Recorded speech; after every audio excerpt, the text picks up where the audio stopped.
All right, people. So here's the answer to the $1,000,000 question that people have been having about these event exclusives. How can we get our hands on them, right?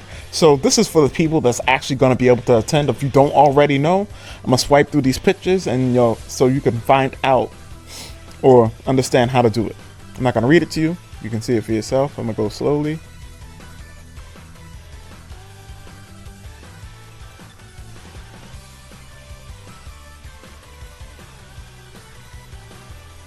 And there you have it. Now let's move on to the people that's not actually going to be at the event. So here's Tamashii's caption. Full details on how to purchase this year's exclusive event items are now up on the event site. Like last year, we'll be distributing reservation tickets at the Marriott Marquis San Diego Terrace. Please check the event site for further details. There will be samples available to those without reservation tickets at the end of each day. An active SDCC badge is required for all purchases. Exclusives will be available for pre-order on Premium Bandai from August. And also, if you're here in New York, it says limited quantity will also be available from Tamashii Nations store in New York. So I'm guessing when that store first opens up is when you're going to be able to get those figures. That's going to be your best chance. So if you live in New York, like me, that'll be a second chance to get them if you somehow missed them on Premium Bandai. Now, of course, I know not everybody has access to Premium Bandai, and that can be rather irritating, to say the least. But that'll be your best bet. And I'm sure that other stores like Big Bad Toy Store will be purchasing a large quantity of them, and they'll be putting them on their site for, of course, a higher price. But at the moment, there's nothing we can really do about that, even though it is unfair. But let's move forward, because there's some exciting news that happened last night, and it got me to thinking. But let's get into it first. So last night, out of nowhere, Kid Goku from GT was revealed. And it's funny, I saw some posts where it seemed like the Kid Goku from Dragon Ball was going to be reissued, but I just, as a fleeting thought, I was like, it would be funny if this Goku came out. And I was like, it'll probably be a little while longer before we actually get this Goku, and we finally have it. In terms of my thoughts on it initially, I don't know. I still like they feel like they don't have the kid body quite down yet. You know?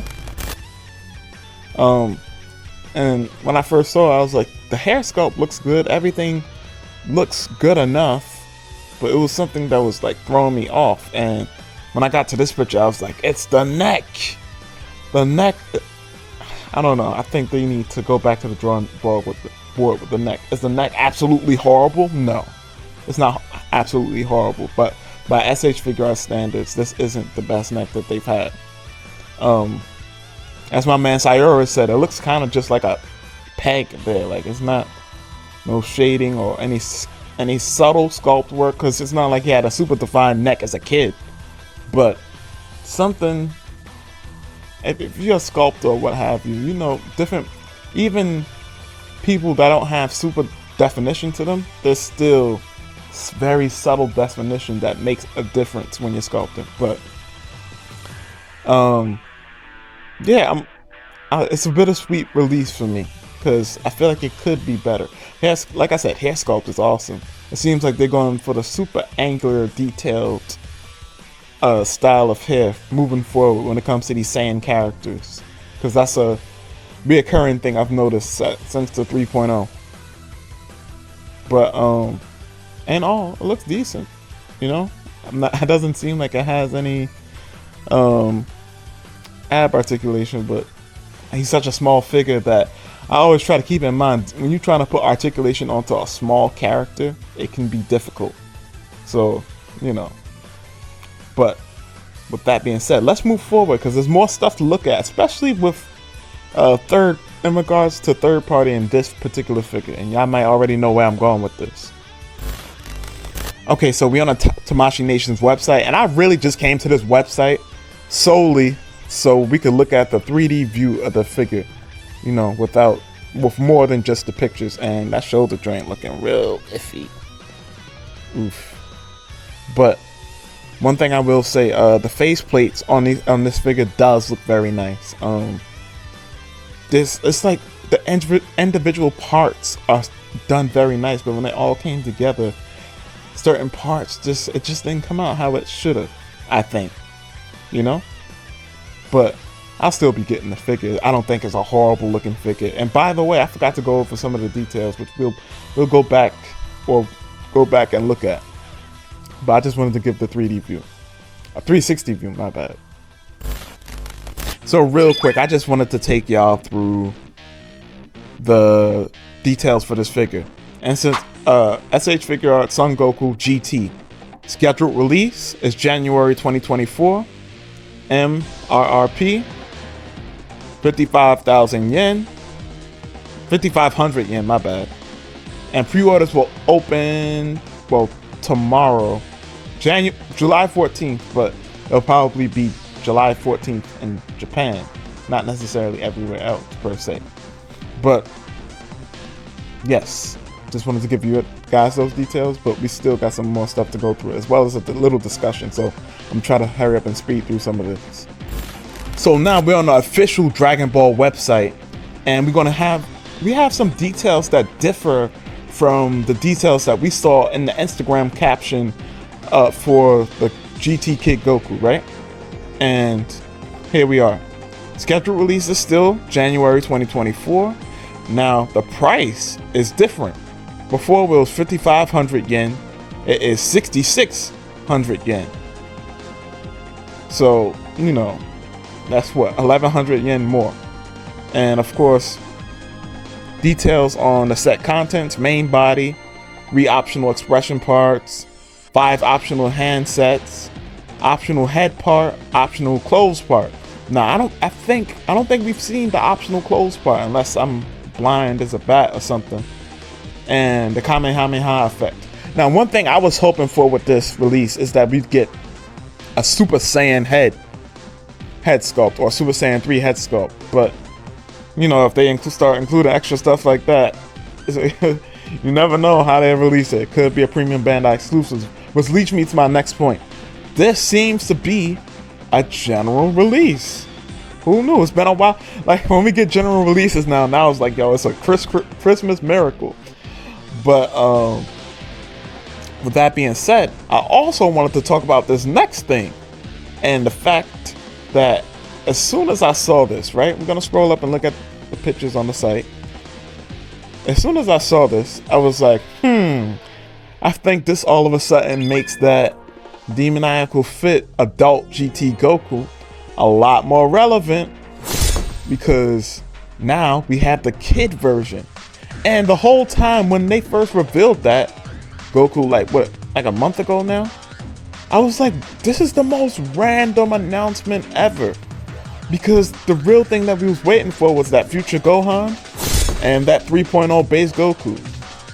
And like, we wasn't really getting any word on that, and at this point they should have been either releasing as we speak or have been released. So when they showed that GT adult Goku, I was like, okay, this is random. Why this at this time?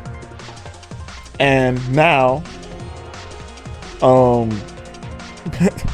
man Cyrus was like, somebody had to have caught wind of this figure being released, because of course Demoniacal had that prototype or that render for the longest. So why all of a sudden release it now? Especially when everybody's so focused on the 3.0, your 3.0 stuff. Why show that off now? And honestly, I think it checks out. It's very convenient that they already had that Goku revealed in advance, not too far in proximity of time of this kid Goku.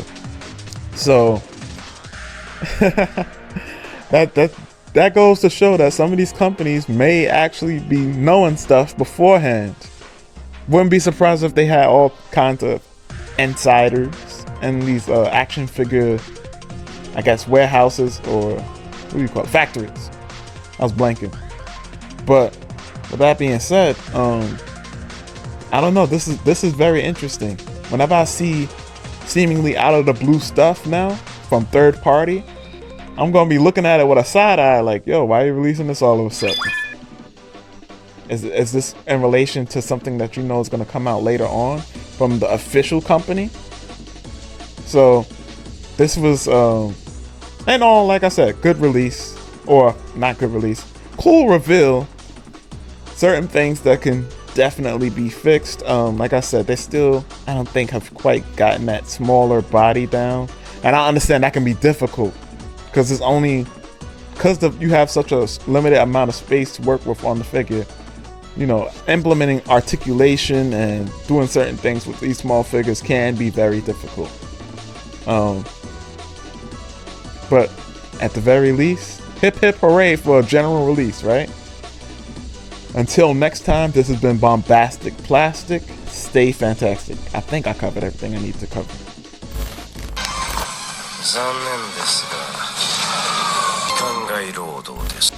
Okay, so I recorded that whole video and I was like, yo, I'm forgetting something. For the life of me, I do not know what I'm forgetting.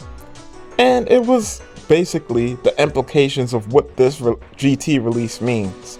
So in my head, before this GT figure was revealed, I knew that we was overdue for a GT figure because the last one that was released was Super Saiyan 4 Vegeta, which was what? I actually completely forgot. Oh, 2022. So I was like, all right, are we gonna get like one GT figure per year or something like that? But I was thinking that the next GT figure, since we got Super Saiyan 4 Goku, then we got Super Saiyan 4 Vegeta, I was like, all right, next figure will be Gogeta. We already have both figures. Give Gogeta fusion pointing fingers, and I guess make it a premium bandai. But with this release, sorry for the background noise if you can hear it at all, things have changed a little bit. I want to lean more towards baby Vegeta, but at the same time, it's also kind of fitting that it be Super Saiyan 4 Gogeta. So let me explain. So I found out via my good man Burst that Super Saiyan 4 Vegeta is getting a reissue in January of 2024, and we already saw that the release date for base Goku is in January of 2024. So then this is where my man Sai comes in, and he mentioned it. He was like, yo, think about it. When have base Goku and Super Saiyan 4 Vegeta been together? That was only during the Shadow Dragon saga. And it was, I think, after Goku powered down from being Super Saiyan 4 and back to his kid form. So it's very convenient that Super Saiyan 4 Vegeta is getting a re-release. So what this could mean is there's still an open slot in, I believe, October, funny enough, for a figure to be released there, or at least a premium bandai figure to be released. No, does October have a premium bandai date? I still don't think that it does, but I could be wrong. I'll have to double check. But there's still that open slot, so it either could be there, or it could be later. At some point in 2024, we can expect Super Saiyan 4 Gogeta. Now with baby Vegeta, I don't know. I said it could be baby Vegeta over, like I was leaning one way, but it's really a toss-up. It really could be either or at this point. You know, it's hard to tell. Baby Vegeta 2 could potentially come with a Super Saiyan 3 hair, and that's how that could relate to the Kid Goku that's released. But we'll have to see. It's all like touch and go at this point. It could be either of these two. You know, don't be surprised. Now, if it was some other wild card, like outside of these two, like I literally can't see it being any other new GT character over these two. It has to be one of these two. Like legit, no other character is prominent enough. Like you could say Omega Shenron, but we're not gonna get Omega Shenron before we get Super Saiyan 4 Gogeta. That's just not happening. But With that being said, I just wanted to include this part in the video. Until next time, peace.